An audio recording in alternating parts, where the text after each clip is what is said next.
How to log out of Duolingo. Hey everyone, welcome back to the channel. In today's video, I'll show you how to log out of the Duolingo app.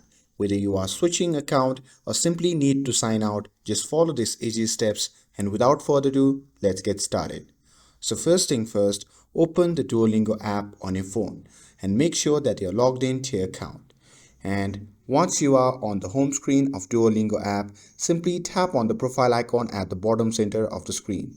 And once you are on your profile page, simply tap on the gear icon shown in the top right corner of the screen. And on the settings section, simply scroll down and tap on the option label sign out. And after tapping on that, you have successfully logged out of your Duolingo account. And with this, if you found this video helpful, then don't forget to like, share and subscribe to get updated for more videos. Thanks for watching, and I'll see you in the next video.